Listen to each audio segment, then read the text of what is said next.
Мүбәрәк кезең, таудай мөңке қан. Көлдігінен үзілген мөңке темір өзіне мұрагер тағайындап үлгермеген сияқты, бәлкім бізге дерегі жетпеді. Қайткенде шұғыл шақырылған құрылтай таудай мөңкені даудамай тартыссыз қан көтереді. Мезгілі нақты белгілі, Тауарихтың 680 санаты, Жұмадайыл әл-Ахир айы, милади 1281, 17 сентябрь, 15 октябрь аралығы. Бәрі жөн, Батухан немересі Тоқанның 3-ші ұлы алдыңғы мөңке темірдің бір анадан туған інісі, патшалық дерегінің бәрі анық сияқты. Бірақ таудай мөңке Алтын Орданың бұрынғы соңғы барлық хандарының ішіндегі ең жұмбақ тұлға деп айтар едік. Әуел бастан ақ Сайын ханның алтын тағын иеленуге оншама ынталы болмаған аңдалады. Дүнияви ғұмырдан рухани тірлікке бейім екен, көп ұзамай ислам жолына бас қояды. 1283 жылы қоңыр күзде Мысырға түскен қыпшақ елшілері таудай мөңке ханның мұсылман дініне енгенін мағлұм қылған. Тәрізі осыдан біраз бұрын ғана. Берке хан тұмсынан мұсылман болды. Беркешар, Тоқай Темір ханзадалар да қақ жолында, және бұл жағдай алтын ұрық өкілдері үшін шетін оқиға емес. Алайда таудай мөңке дәстүрлі исламның сопылық тармағына бас қойған екен. Бұрын да, кейін де ұлы ақындар, атақты ойшылдар ұстанған, жалпы жұрт арасында да таралған ағым. Алайда ешбір ханға, тіпті ұлықтар мен әскер басыларға да үйлеспес еді. Суфизмнің негізгі тұрғысы, фәни жалғаның ешқандай қызығы жоқ. Өзекті пенде ең алдымен бақилық ғұмыр, ахирет, о дүние жайында ғана қам жасауға тиіс. Осыған орай тақуа тіршілік, қан тағымен қабыспас, тіпті мәнсап атаулыға мүлде қарама-қайшы шұғын. Әрине, таудай мөңке әуелгі кезеңде әдепкі рәсім жөнімен қадарынша үкім құрады. Бірақ уақыт озған сайын негізгі шаруасы ел басқару ісінен алшақтай бергенін көреміз. Ақыр түбінде тек шартты түрде қан болып қалады. Әлбетте, ұлыста баяғы Шыңғысхан заманда қалыптасқан, енді жаңа жұрт, жаңа заман ыңғайымен азды көпті жаңғырған, бірақ түп негізі орнықты басқару жүйесі өз жолымен жүріп жатады. Соған орай ел жұрттың әдепкі тіршілігі де қаз қалпында. Таудай мөңкенің тұсында Алтын Орда бұрнағыша өз заманның ұлы мемлекеті, күш-қуаты бойында, мол дәулеті орнында, бар бақыты басында. Мұның бәрі тап қазір тақтағы қанға тікелей байланысты емес. Билік тұтқасындағы, әскер басындағы үлкендікшіл ұлықтар мен қолбасылардың еңбегінің нәтижесі. Түптеп келгенде асқаралы жұрт, еңбекшіл, жауынгер, қажырлы, өз заманы үшін қисапсыз бұқара халықтың арқасы. Суфизм жолындағы Алтын Орда ханы төңірекпен түгел бейбіт отыруға тырысады. Түпкі жұртпен қатынас жандана бастайды. Таудай мөңке таққа отыра салысымен, баяғы Құбылаймен өзара майдан кезінде Қайдудың қолына түскен, бұдан ары ұлы ұлыс шегінде аманат есепті құрметті тұтқында отырған Нумухан ханзаданы еліне қайтарады. Екі патшалық арасындағы өзара қатынас қайтадан қалыпқа түскендей. Әлбетте, тепе-теңдік тұрғысында. Мысыр мен бұрынғыша одақтас, достық ахуал, арлы, белгілі, бейбіт елшіліктер, Елхан ұлысымен аралық бұрнағы қырғын майдансыз, Шығыс Еуропаға қатысты, шын мәнісінде мүлде қажетсіз соғыс қимылдары, нақтысы атаулы қанды жорықтар бұл кезде бекілербек, яғни бас уәзір мәртебесін алған, ақиқаты ұлы ұлыстың түстік батыс тарабының дербес әмірін айналған Ноғайдың басшылығымен атқарылады. Ал бұдандағы орыс тыпа тыныш, бағыныштан шығу қиялда жоқ, бар тағдырын ұлы ұлыстың дәргейіне тапсырып қойған. Әлбетте, таудай мөңке тұсындағы біршама бейбіт жағдайда қыпшақ жұртының мәртебесі қаз қалпында. Күн озған сайын байырғы халықтың саны өсіп, ырыс берекесі молайып, тұрмыс жағдайы қордалана түссе керек. Біздің тұрғыдан қарағанда діндар хан бастаған үлкен елде ислам дінінің беделі артып кеңінен тарала береді. Арада ширек ғасыр өтер өтпесте өзбек ханның тұсында таза мұсылман мемлекеті болып шыққан Алтын Орданың рухани тарихындағы бетбұрыс кезеңдер едік. Айта кетер бір жағдаят, Дәшті Қыпшақ шегінен ең алғашқы қажылық сапары ұйымдастырылады. Мысыр жұртына елшілік жөнімен барған Меджеддин ата мен Нұраддин бастаған бір топ кісі бейбіт сапарын одан ары сабақтап Мекке, Мадинеге тауап етіп, аман-есен қайра Мысыр арқылы Ұлығұрысқа оралған екен. Жол ашылды, қақ дін исламға бір жола бет бұрған дәшті қыпшақ бұдан арғы заманда осы ізгі жораны тоқтаусыз жалғастыра бермек. Төптеп келгенде бар игілік Еке Моғол ұлысында Шыңғыс хан негізін қалаған, кейінгі қыпшақ жұртында Бату хан дәйектеп бір жола бекіткен ұтымды мемлекеттік құрылымнан бастау алатын тақтағы кезекті хан өз бетімен бірдеңені бүлдірмесе болғаны. Таудай Мөңке тыңнан жол ашпады, бірақ ештеңені бүлдірмеу анық, пайдасы артпаса да зияны кеміс. Алайда күн озған сайын міндетті борышынан аулақтай береді. Піредарлық тосын мінез ғана. Бірте-бірте ақыл есінен жаңылса бастапты. Кейінгі ізбасар туыстары асырып айтуы да мүмкін. Әйткенмен шындықтан мүлде шалғай емес. Осы орайда Хиуа тарихшысы кейінірек жасаған Өтеміш қажы Шыңғыс нама кітабында жазып қалдырған әрқилы анекдоттық оқиға өз кезінде кеңінен тараған сияқты. Соның бірі. Төпкі жұрт қамбалық Бейжіңнен елшілер келеді. Қанның қабылдауында болу шарт, ал қанымыздың кресілі шығасылған несі бар. Сонда амалсыз сарайбектер ең алдымен тәрбие түсініс сабағын өткеріпті. Жырақтан түпкі қанның елшілері келіп отыр дейді. Қабыл кезінде артық ауыз сөз айтуға болмайды. Әуелі қанның саламаттығын сұра, содан соң ел жұртының игілікті жағдайын сұра. Бұдан ары ешқандай сауал салма. Біз сенің аяғыңа ұзын шылбыр байлап қоямыз. Айтқанды ұмытып, бейсауат сөйлей бастасаң, арттағы кісі осы шылбырды тартады. Сонда қоя қою керек депті. Қош, Таудай Мөңке биік алтын тақта отыр. Елшілердің құрметті ағзымнан соң тапсырмада нықтап айтылғандай әуелі қанның саулығын сұрайды. Содан соң ел жұртының барақат жағдайын бұдан ары өз бетімен кетіпті. Сіздің елде жаңбыр жауа ма деп сұрайды елші. Пәлі, көп жауады дейді. Бұдан соң сіздің жеріңізде тышқан көп пе деген сауал тастайды.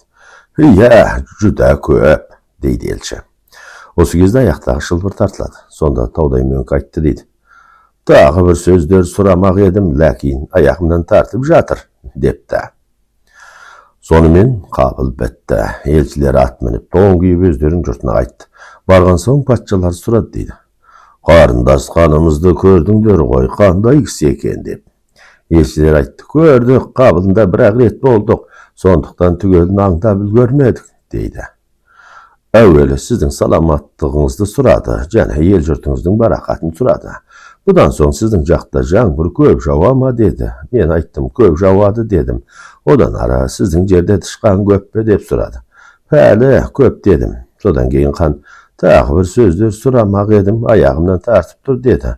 Сонымен қабыл бітті, сый-сияпетпен біз де қайттық, бар көргенім осы болды дейді. Сонда түпкі хан ұлықтармен кеңес құрып айтты дейді. Жаңбыр деген ырыс, халқыңыз ырыстыма дегені, тышқан жайын сұрағаны да жаман емес, баршаға зиян жәндік қой. Бұдан кейінгі аяқтан тарту жөнін біле алмадық депті. Біз бар кілтипанды оп-оңай және басқаша шешкен едік. Сәті келсе, ертелі кеш жазылуға тиіс сайып қыран Таудай Мөңке дейтін тарихи хикаятымызда. Әрине белгілі мөлшерде қиял жемісі және Алтын Орданың ақыры туралы азғана байып. Біздің кейіптеуде парасаты мол, еңсеге ер тұлғалы Таудай Мөңке бозбала кезінде асау үйретіп жүрген даттан жығылып, ауыспалы шалыққа ұшырайды. Бірде алай, бірде бұлай. Ақыры көріп кел әулиелік тарыпты.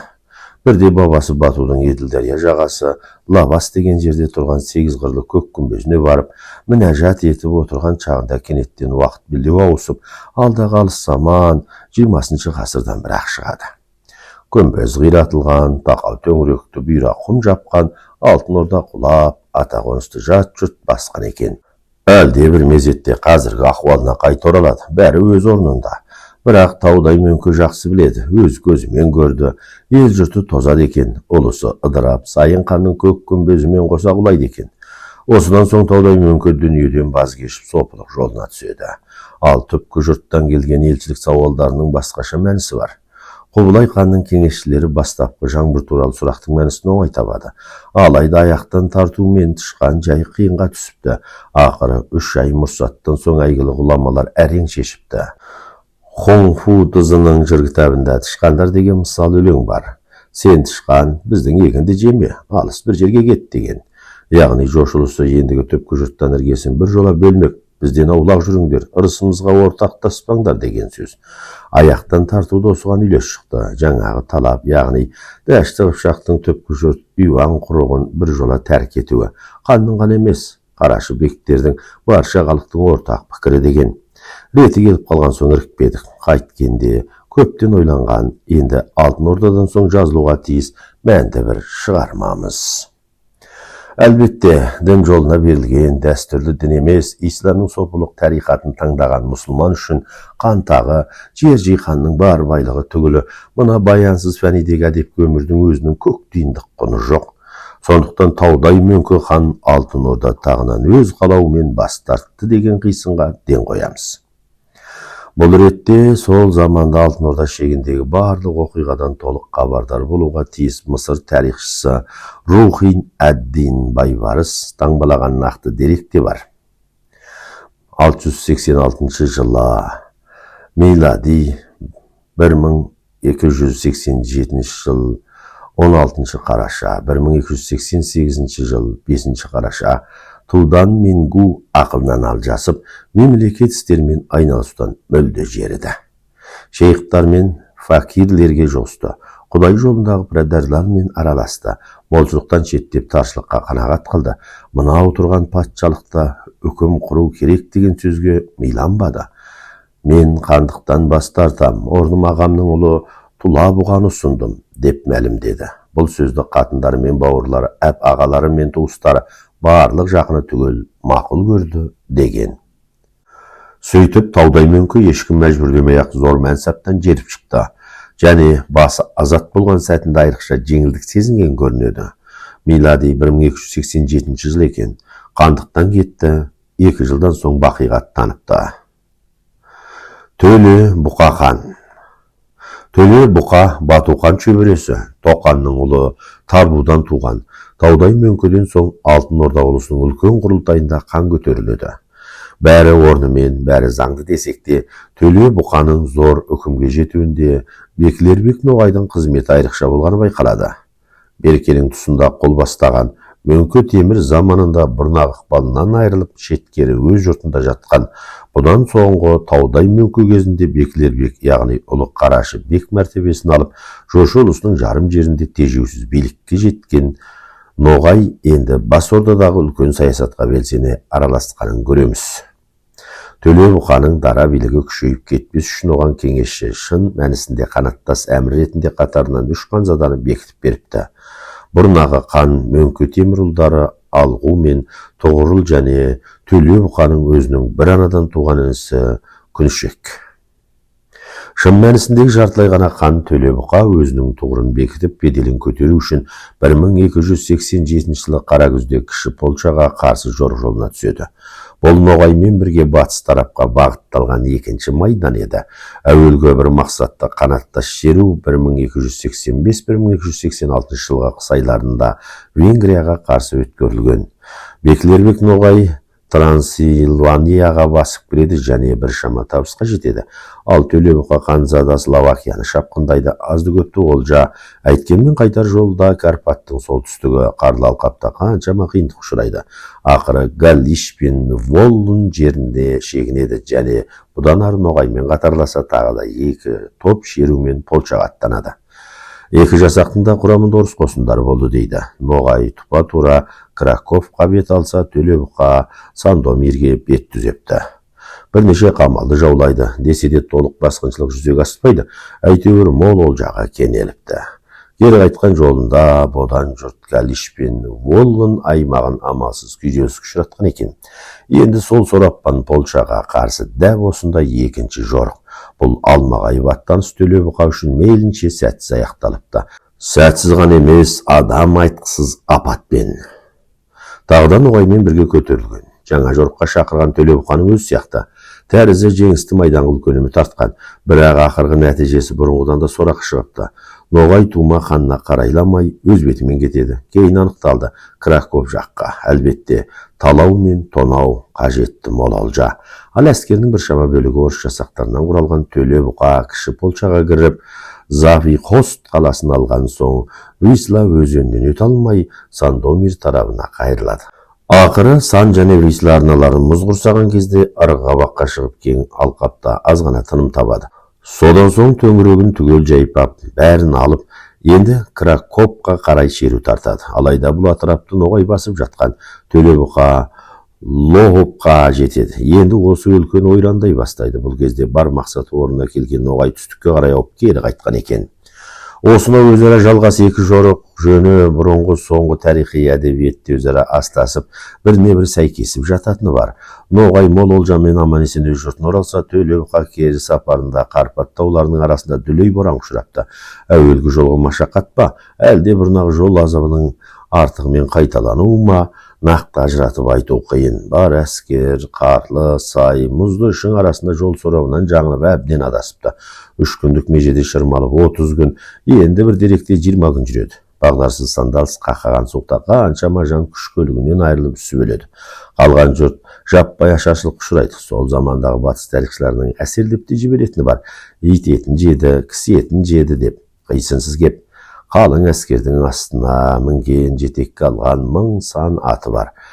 Қалжаурап жығылған емес арнайы пышаққа түскен бір жылқының еті ондаған кісіге неше күн қазық. Осыншама қиын жағдайдың өзінде ешкім аштан қатпаса керек. Ал үсіп өлуі анық. 5-10 емес, мыңдаған бәлкім 10-20 мың аламанның суықтан кетуі. Қалай десеңіз де Төле бұқа жарым әскерінен айырылып, қарлы қапастан әрең шығады. Үстіп Төле бұқаның қан дәрежесінде 1287-1288 жылдар 9 соғыс айларында өткерген қарлы мұзды жорығы оның Бекілербек әп ағамен аралық жігін бір жол айқындады. Төле бұқаны бар беделден айырды. Бұдан да ауыры қисапсыз шығын ұлыс тойсыратып кетті. Ал Төле бұқа осыншама бақытсыз жағдайды қайтар сапарда жол нұсқамай өз бетімен кеткен ноғай ағасынан көріпті. Әрине ішіне қан қатқан бұл жағдайды ноғайды анық түйсінсе керек. Енді болашақта сенімсіз хан інісінен қалайда құтылу қажетіне ден қояды және ақырын асықпай күткенін көреміз. Төле бұқа батыстағы сәтсіз жорықтың есесін енді түстіктен Елхан ұлысымен аралықтан қайтармақ болады. Қарлы қамаудың ізі суымастан 1288 жылғы жазғы тұрым Иран Қыпшақ майданы қайтадан ашылады.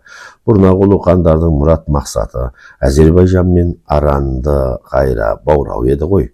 Алайда өз кезегінде әскер бастаған ноғай мен тама тоқтайтарлықтай табысқа жете алмапты. Керісінше көп шығынға ұшырап қайтады. Осыған жалғас 1290 жылғы жаңа жорықта нәтижесіз аяқталады. Бұл кезде арамдығын ішіне жасырып келген ноғай қайткенде Төле бұқаның көзін жоюды ойластыра бастапты. Нақты жоспармен жалғыз ноғай ғана емес, ордадағы алпауыттардың кейбір жаңа жұлдыз Мөңке Темірұлы 16 жасар Тоқтыға іш тастаса керек. Бұл жағдайды қайткенде қандас туыс немере ағасы Төле бұқаның өзі данағаңдапты. Енді басына қатер төнген Тоқты баяғы Берке шардың бір немересі балықшының қолына жетіп жан сауға сұрайды және араша тілеп бүткіл әулеттің ағасы ноғайға хабар салыпты. Әлбетте аса қажет жаста болса ағайын арасында жақсы аталып жүрген шынында да парасаты мол әрі жігерлі үміткер табыла кетті. Міне қолбасы ретінде айрықша дарыны көрінбеген, оның есесіне саясатта шаң жұқтырмас ноғайдың аяр зұлым ниетінің іске асқан жері. Дунай бойындағы жұртынан арнап шығып, Днепр үзі дариядан өтіп елге ектейді. Әуелі Төле бұқаның анасымен жалғасыпты. Қандай да деректе аты нақты аталмайтын құрметті ханымды кейбір тарихшылар шамалап айтқан, Мөңке Темірдің бас бәйбішесі Шешек қатын шығар деп. Не қайбыл, атағы кеміс басқа бір әйел, бірақ біз үшін ең бастысы сол кездегі қан Төле бұқаның туған анасы ақылы келте сенімпаз жан екені бірден аңдырады. Ноғай айтыпты: мен айықпас сырқат құшырадым, қалған күнім санаулы. Баяғы Сайынхан ел бірлігі туралы өсиет қалдырған еді.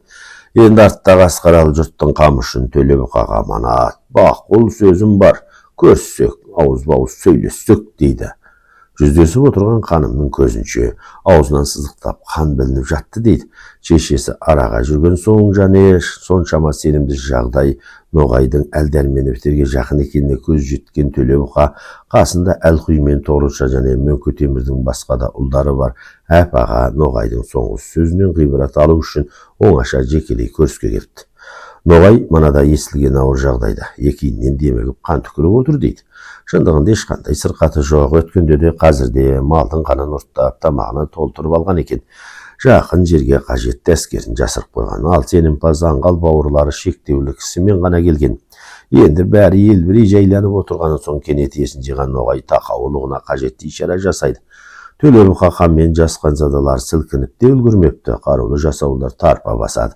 Ізінше қалың әскер қаптап кетіпті. Хұзырлы хан бастаған түгелдей тұтқындалып қолдары байланған төрелердің бәрі де өлім табуға тиіс. Мұсылман деректері Ноғай бұлардың бәрінде Тоқтының қолына тапсырды деп көрсетеді.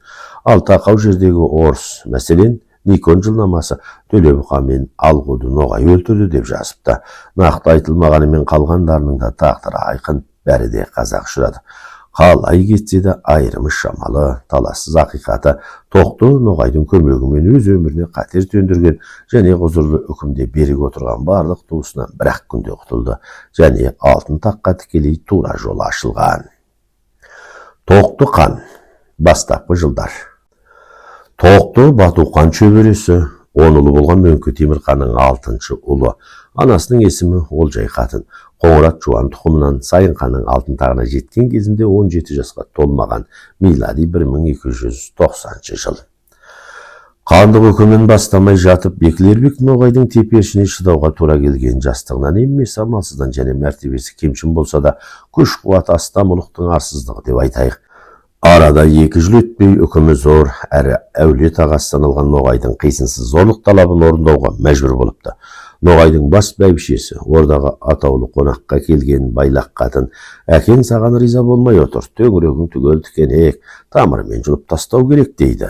Сөз мәнісі, Ноғай ұлы ұлыстың қазіргі ең басты тұлғалары 1-2, 5-6 емес тұпа тура 23 әмірдің көзін жоюды талап еткен. Ел ұстаған ұлық, әскер баққан қолбасы беделі зор 23 тұлға. Бұлардың кейбірі Тоқтының туған әкесі Мөңке Темір ханның заманынан келе жатқан, басқалары да еңбегі сіңген елеулі кісілер, бірақ бәрі де күні кеше Төлебұқаға қызмет қылыпты, яғни Ноғайға қарсы және Тоқтының өзіне де іштей жау болуға тиіс. Кейінгі зерттеушілердің ешқайсысы мәселенің байыбына бармаған. Бұлардың жаулығы қандай сипатта? Ұлық ұлыста бұрнағы ханға қызмет көрсетсе табиғи жағдай. Тоқты тұрыпты, Ноғайдың өзіне қайшылық аңдалмаған, соғыс ашпады. Төлебұқа тақау төңірегімен кеткен соң жаңа ханның дәргейіне бас ұрды. Айдала ана Туна Дунай бойында жатқан Ноғайға келтірер кесапаты және жоқ. Үкімі күшті, атаның көпе-көрнеу қиянат зорлығы болатын. Мақсат Тоқтының қауіпсіздік емес, керісінше Мөңке Темір заманнан бергі қаншама жыл бойы ұлыстың тұтқасын ұстап отырған әскер басы мен ұлық атаулының көзін жойып, жас бала Тоқтының қанат құйрығын кесу, яғни ешқашан өз ықпалынан шықпас дәрменсіз кепке түсіру болатын. Және Тоқтының өзіне қатал ескерту: менсіз күнін қараң қаласам, сенің өзіңді допаңай тағынан жұлып тастаймын деген дөңайбат. Ұлыстың басқару жүйесіне зардап өз алына, қызметі сіңген осыншама беделді әмір ноян баһадурлардың көзін құртқан Тоқтының өзі айыпкер болып, бар абыройдан айырылуға тиіс. Яғни қайталап айтсақ, ендігі тіршілігі Ноғай әкесіне ғана қарап қалмақ. Қайткенде алтын тақтағы тиянағы тайғақ бала жігіт Тоқты құдіретті әкенің талабын мүлтіксіз орындауға мәжбүр болыпты. Бір күнде емес, апта салып, ай салып аталмыш кісілердің барлығында бірлеп, екілеп түгел жазықсыз қазақ ұшыратады. Қамқор әкесі Ноғай бір мақсатына жеткендей. Алайда дәп осы жолы мейлінше қателескен итсалмас жігерсіз байқұс емес, кезінде танылғандай ақылы да кемел мінезді бекем Тоқтының ішіне қан қатып қалса керек. Тек әзірше бүткіл ұлы ұлыс шегіне құзыры жүрмейді. Өзіне тікелей қарасты орталық атырап, Еділ бойындағы үкімеде берік орнықпаған және ғұмыр жасы 20-ға толмаған жас бозбала.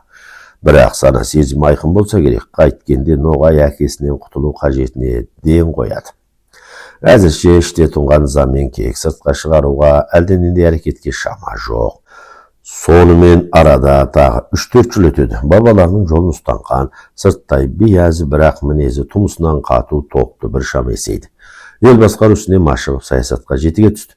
Және көпшілігін өзі жаңадан көтерген ұлық әмірлер, әскер басылар арасында тікелей құзырындағы ұлыс шегінде әжептәуір беделге жетті. Ел жұртының алдындағы міндеті мен парызында толық түйсінсе керек. Шыңғысхан Батухан нәсілі, тумысынан кеудесі зор тоқты, қандай да біреудің қақпа қылында отыруға тиіс емес.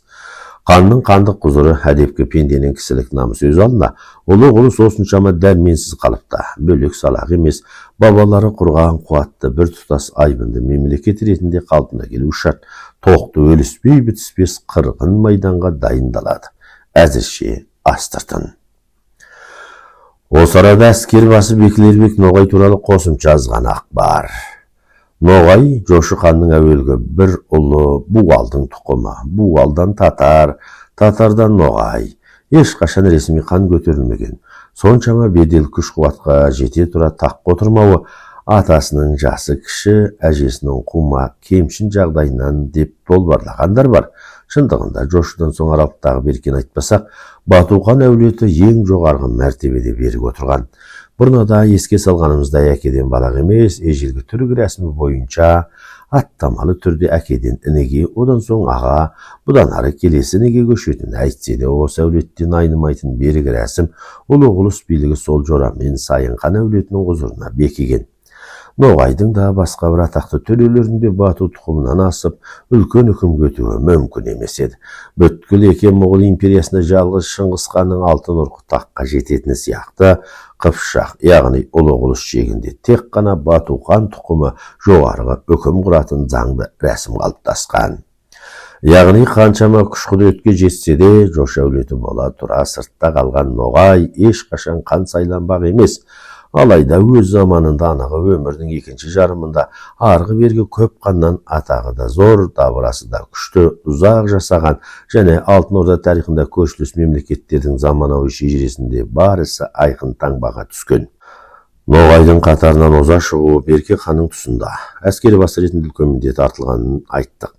Құлағумен соғыстың әуелгі кезеңінде 1262 жылы тамыз айында Иран шегіне кірген 30 мың әскерді бастапты. Ширван уәлаятында үлкен жеңіске жетеді, бірақ қысқа қарай ішкі беттен еселеген артық әскер шығынға байланысты бір жола қирамаса да ойсырай шегініп, Дербенттен асып Терек өзенінен бермен өтеді. Ақыры мол әскермен арттан жеткен Берке хан Құлағуды қирата жеңді. Бұл қарлы мұзды майданда әрине Ноғайдың да белгілі қызметі болуы анық. Бұдан соңғы 1266 жылы Кура бойындағы майданда бір көзінен айырылады. Тағы да Беркенің қаруы арқасында алмағайып жағдайы жеңіске ұласыпты. Екі ретте де үлкен ұтыс тапты деп айту қиын. Сонымен қатар үздік болмаса да қабілетті әскер басы ретінде мойындауға қажет. Қайткенде ұлан асыр майдан тынымсыз жорықтар тұсында Берке ханның сенімінен айырылмаған және өз тарабында біршама бедел атаулы үкімге жеткенін көреміз. Беркеден соң таққа мінген Мөңке Темір Ноғайды есептен шығармаса да, үлкен әскер басы дәрежесінен шеттетіп, Дунайдың атырауындағы жұртына қайтарады. Бұрнада атасы Буғалдың құзырында болған халқы мол, тақау төңірегі ырыс дәулетті аймақ. Ноғай бірден ақ өзінің дара билігін орнықтыра бастапты. Уақыт оза келе тиесілі құзырынан асып, іргелес жұрттармен дербес қатынас жасайды. Әуелде Мысыр сұлтаны Байбарс елші жібереді. Өзінің ислам жолын таңдағанын, ендігі заманда онымен берік одақтас болмаған, тіпті кеудесін керіп Мөңке Темірдің Иранға қарсы жаңа майдан ашуына ықпал жасамағанын алға тартыпты. Ал кейінірек Мөңке Темірден соң Таудай Мөңкеден өтіп Төле бұқаның тұсында тынысы кеңейген кезде Елхан Абағамен сабақтасады. Кенже ұлы Төрені алға салып, ақыры құда болып шығыпты. Бұдан соң Византиямен жалғасады. Ноғайдың артында үлкен ұлыс тұр деп білген Басилевс Михаил алты палеолог қайткенде Алтын Ордамен бейбіт қатынасын нығайту үшін өзінің некеден тыс қызы Эфросинияны Ноғайға ұзатыпты. Әлбетте қатардағы көп қатынның бір ретінде, қалайда тақау жұртпен екі аралықта тыныштық орнайды. Уақыт озған сайын күш алған Ноғай ақыры бүткіл Қыпшақ ұлысының тақтағы қанымен бірдей, тіпті кейінгі заманда одан да артық үкім беделге жетеді. Түрік славян нәсілді Бұлғария Батухан заманынан бері Қыпшақ ұлысының боданы саналатын.